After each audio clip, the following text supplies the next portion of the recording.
Good morning. I'm having beef udon for breakfast. Day 16, no hating. I need to give some feedback on the Friend Crush rebrand. I'm a bit late on that. Continue admin. Gonna continue organizing my life. I might go live. I'm trying to figure out how I can go live on TikTok and YouTube like at the same time. I mean, I know how to do it, but I want to do it in like the most efficient way. I can't believe it's November. It's almost the end of the year. It is the end of the year.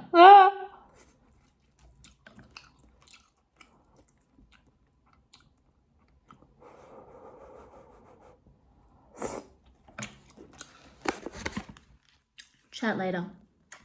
Good morning, world. Day 17. No hating. Okay. Wait. 1, 2, 3, 4. I'm so happy with my journal cover. Last night, I thought I was going to go absolutely batshit insane. And I put my journals in my bedroom and I scribbled down a bunch of unhinged thoughts for me to consider today. One thing that I've been thinking about is this a habit or is it a necessity? Okay, the first thing you need to do is decide for yourself what is necessary to you right now. What is necessary for me always? Being hot and having fun. What are the things that make me feel hot and have a good time?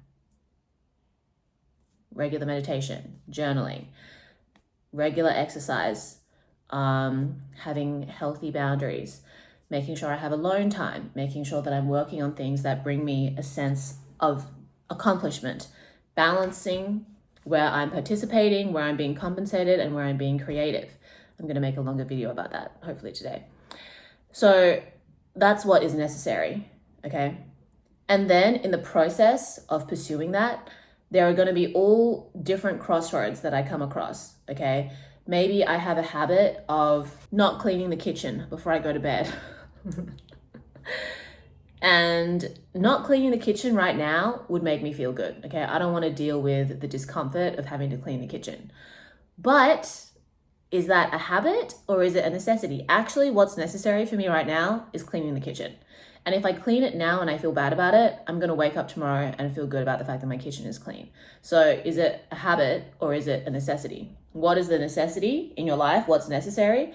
And then when you come up against something where you feel like you want to just focus on feeling good in the moment, but a part of you knows that you're going to feel bad about it later, pick your heart, okay? I'm going to think of a better way to illustrate this. It's kind of related to discipline and how to build discipline, because a key part of discipline is delayed gratification. Ultimately, you live in your mind. Your reality is determined by a combination of how you feel, what you think, what you do, and then the way that you respond to the world around you. It's not that the outside world actually defines you. It's how you relate to the outside world that defines your experience with it. And I think that this illusion of, if I just pretend this didn't happen or these feelings don't exist and distract myself with something, that it goes away. It doesn't. It just goes somewhere else into your mind, okay? Like imagine your mind like a bubble around you, and the things that you try to ignore that ultimately you need to be responsible for, it doesn't go outside of your mind. It just goes to a different part of your mind that you're not conscious of. Okay, so I think of it like your mind is a garden. If you want to have a healthy, prosperous garden, you need to be intentional with the way that you de-weed it, the way that you improve the soil, the way that you plant new seeds, the way that you nurture and look after these seeds. Some people might think, well, I don't want to deal with all of that riffraff, okay? Let me just plant the seeds, go scroll on my phone, and hopefully the seeds will grow. But just because you decided to scroll on your phone and distract yourself doesn't mean that the weeds don't still grow if you're not checking for them, okay? You turn around, now your garden's a fucking mess, and you actually have more work to do at once, and you're more likely going to have to start all over again. Like whatever you did initially just doesn't even count anymore, compared to if you took an hour out of your day to not scroll, check on the garden, do a little watering, do a little tidy, and then you can go back to doing whatever you want, okay? So that's how I think about like hot girl habits. Sure, it would be nice for me to wake up in the morning and doom scroll on my phone, okay? The dopamine hit would be great, but long term, that's gonna fuck my brain up. So if I wake up in the morning and I spend 20 minutes not looking at my phone, and I do that consistently, that is going to have a much better long-term benefit for me than waking up and scrolling on my phone. You know what I mean? So like, is this a habit or is it a necessity? And when you have like a neutral approach to understanding your patterns of behavior rather than trying to moralize it or pathologize it, it's much easier to change it that way, because it's just like, this is just how my brain works, okay? This is how the machinery works, and I need to work with it and use it as a tool to my benefit rather than allow it to be something that works in favor of my destruction. You know what I mean? So that's something that I've been thinking about. What else? Yeah, dealing with your parents.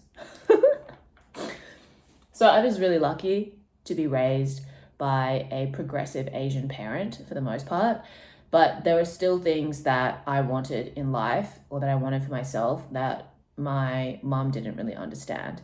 To me, you know, there's a balance between you live under your parents' roof, so their rules apply, and also when you don't live under their roof anymore, you can start to develop your own agency. And even when you're under their roof, you can do things that maybe they don't approve of, but they don't need to find out about, okay?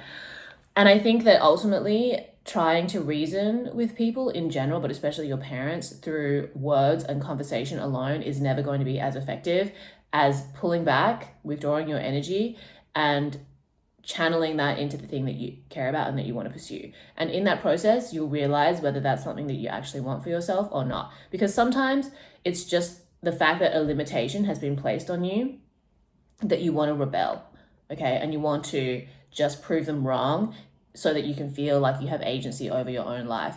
And then other times what you want is something that's actually important to you and what you were destined for. And if you don't do it, you will forever feel unfulfilled, okay? And it's very difficult to know whether it's one or the other before you've actually taken any action. So the key is to take the action and, you know, really reconcile with whether it's something that is truly right for you and your parents just didn't really understand, or your parents were maybe right and you just delusional. And ultimately, most of the time, your parents place limitations and restrictions on you because they care about your safety and they want you to be happy, but their ability to express this might be limited, okay? They might not be able to articulate that they want what's best for you, but what's best for you only exists through their lens, okay? Through the lens of their experience. So the fact that you want to do something that's outside of their wheelhouse, that's scary to them, and therefore that's dangerous to you in their mind. But that doesn't necessarily mean that that's true, okay? There are dangers that come with everything in varying degrees, but I think that living by example is the best thing that you can do. If you pursue the thing that you really care about without having to go through all this back and forth conversation or justification, and you show them that, you know, it's something that you care about, that you can dedicate yourself to, and it's not as dangerous as they thought, or you can handle it better than they imagined,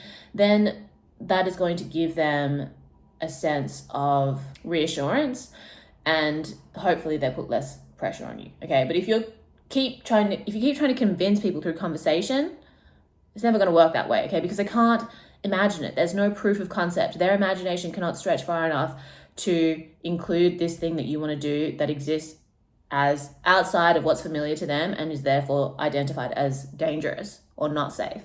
So you can't change people through conversation. You can change the way that you approach your life, and then that may or may not change how people perceive you or perceive the things that you're doing in life, you know? So yeah, that's not just for parents, that's just in general. I mean, even as a woman, you're going to face so many challenges dealing with people and dealing with men in the pursuit of what you want. That doesn't mean that you shouldn't do it, okay? The more you do it, the more you've shown to the world around you that it's possible, okay? And there's no reason why you couldn't have done it because you're a woman. But, you know, that's just life. Anyway,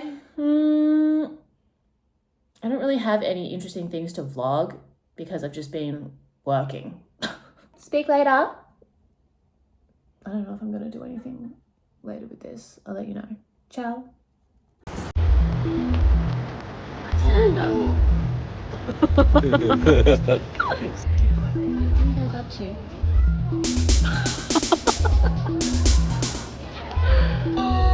We can share the pudding.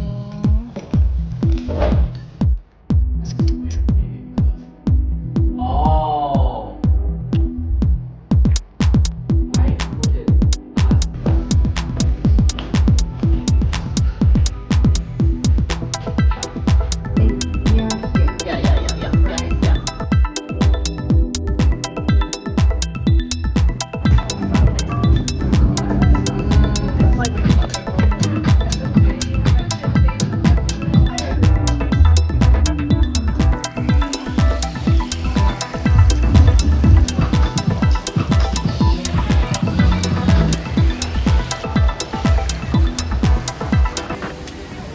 Day 20, no hating. I'm so hungover. Oh my God. I didn't plan to drink last night, but I went to dinner with my friend, had a wine, went to hotel bar, had a martini, went to Rome, had a penicillin. That tipped me over the edge. I got home at like 3, didn't plan that either. And I woke up at like 10:30, 11. I thought I canceled my pole class last night. Then I got the notification that I had class in an hour. I was like, I genuinely was contemplating just not going. But I really, really try not to miss any classes. So I was like, okay, I'm just gonna go.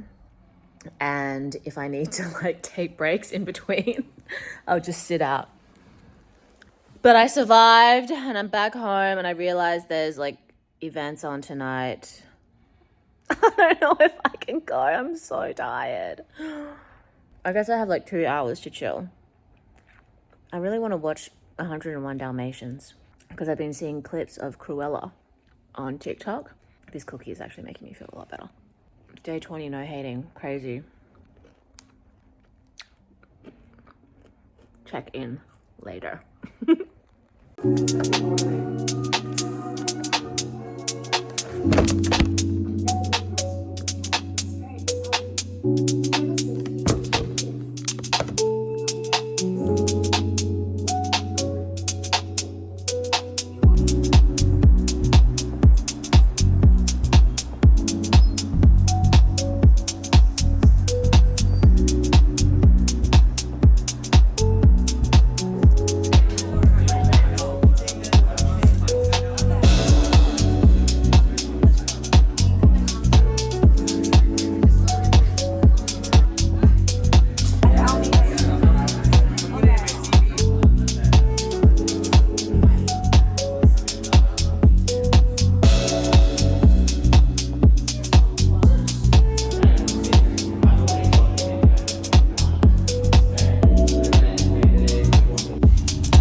Oh.